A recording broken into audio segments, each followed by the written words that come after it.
So what do you guys think about the war starting? Well, every country was entirely behind the war effort because of the strong nationalism. Yeah, the trade unions in Germany didn't even strike. Meanwhile, in the Reichstag, Let's vote to see if we're going to fund the war. What do the socialists think? We vote in favor of war credits.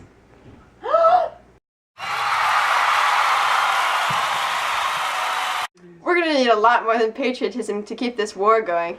Before I thought we only needed 12,000 artillery shells a day, but we really need 100,000. We lost 3/4 of our iron when the Germans took the Lorraine mines. Sacre bleu! All over Europe, governments are implementing total war. Free market capitalism is ending, and governments are starting to prioritize what's being produced and consumed. All of this rationing is leading to countless shortages all around Europe because pre-war Europe depended on international trade. All nations are moving towards planned economy. All over Europe, nations are suffering from shortages. Thank God we have Walter Rathenau, who's in charge of the largest electrical company, because he convinced our government to set up the War Raw Materials Board, which rationed and distributed raw materials, which prevented shortages. He also produced substitutes such as synthetic nitrates to produce more bombs. Go Germany! Here's a little segment on different things that the War Raw Material Board has implemented. Get your rations! So little! Come get them! Oh, I see you're pregnant. You're a child.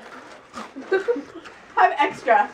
Have extra. Pregnant women and children got more rations. Thank you. Oh, I see you're a steel mill worker. okay. Extra. Yo, did you hear what they did in Germany? Yeah, the hog massacre, they killed all the pigs because they were overeating the food. Yeah, and then they had too many potatoes because there was no pigs to eat them. Stupid Germans. Hi, I'm David Lloyd George. Did you start the War Munitions Board? Yeah, I started the War Munitions Board because Germany was mobilizing faster than Great Britain, which I found extremely unacceptable because we need to really win this war. While we did that, we controlled the economy to fund the entire war effort. We controlled wages, we allocated jobs and labor, we controlled the profits, and we fixed wage rates and settled a lot of labor disputes. Then in December 1916, I was voted to be Prime Minister of Great Britain, and we planned the economy and we controlled it, and it was regulated. And over 200 factories and 9% of imports increased. And we also rationed food in Great Britain so that we could have more food for the war effort, just like Germany did. But we're gonna win. Wow, that's so impressive. Yeah, thanks. You wanna come over later? Yeah! The war has really changed our lives. Yeah, women everywhere are leaving the domestic jobs and getting jobs in industry, transportation, and offices. Yeah, I work in a factory, and at first men were hostile, but then we got equal pay for equal work, so they accepted it and moved on. Yeah, I even got a job as a policewoman. And I also heard that after the war, Germany, Austria, and Britain might give us the right to vote. Wow, yeah, and it's actually really good for the poor people because I know in Britain there's only half as many poor people as there was when the war started. Wow. Yeah, and the distribution of income is really good because it's favoring the poor too. That's awesome. As we have seen, the first 2 years showed intense unity and patriotism.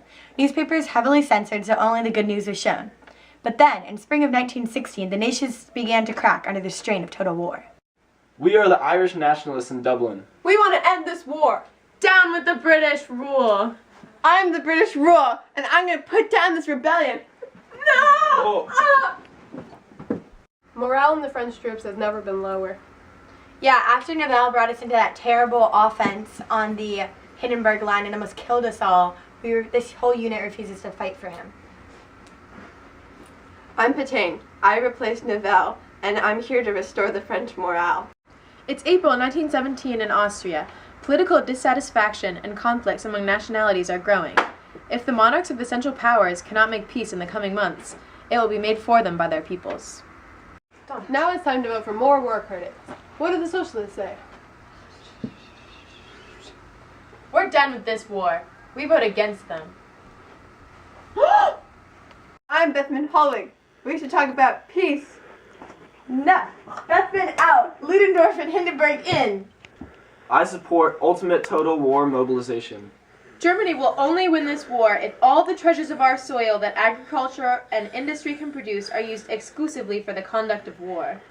Yeah, and we're implementing the auxiliary service law, and males 17 to 60 will only work on jobs that are critical to the war effort. Women will start working in factories, mines, and steel mills more, while teachers and their children will be organized to look for leftover items that can help the war effort, such as dishwater grease, coffee grounds, hair, and bones. It'll be history's first totalitarian society. It's going to be good. The countries in Europe were getting closer and closer to collapsing as the masses started to turn against the war. This first happened in Russia in 1917, when the Russian Revolution happened and the Tsars got overthrown.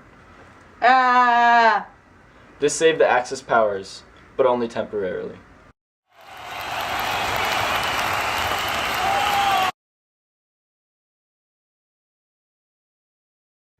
Let's vote to see if we're going to fund the war. What do the socialists think? We vote. We lost 3/4 of our iron in the Lorraine mines to Germany. And we lost 3/4. You're not Irish either.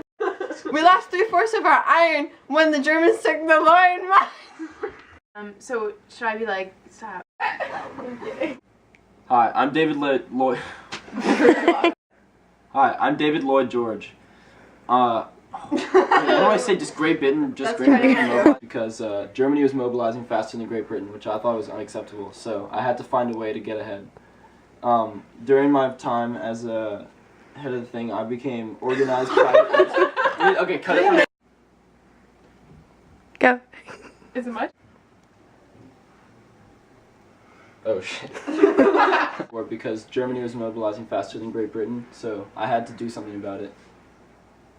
And then, so while we were doing that, we controlled the economy to go all the way to the war. We controlled the economy to fund the war effort by controlling wages. Well, I mean, this is over, obviously. Zoe, stop. Hi, I'm David Lloyd George. Hi. Wait, did you start the munitions board? Yeah, I did. I started the war munitions. Hindenburg No, that doesn't make sense. Hindenburg Total in. war Hindenburg mobilization. Hindenburg in. Ultimate total war mobilization. Yeah. I'm here. That's Redmond not Hallway. right. I'm gonna say Germany Yeah, will and then only say, win I think maybe all we the should talk treasures of about our peace. soil that You're agriculture just and Germany. Yeah, industry just can say, I produce think we should talk are about used peace. exclusively for the conduct of war. I think we And then maybe you're we gonna should be talk about peace. December We put in 1916. place, no, you're gonna say, we put in place the Auxiliary service law. No. Males 17 to 60 work only at jobs critical to the war effort. More women. And then you can say to be implemented in December. The war has really changed our lives. Yeah, women everywhere are leaving their domestic jobs and getting jobs in industry, offices, and transportation. Yeah, women everywhere are getting. Yeah, women everywhere are getting. First We're the Irish nationalists! I'll do it! I'll do it! We're the Irish nationalists and. It didn't start! I'm Pétain, and I restored the French morale. Masses were turning against the war. Oh, okay. Closer and closer to collapsing as the masses were turning against the war. This first happened in Russia in 1917 when the Russian Revolution happened.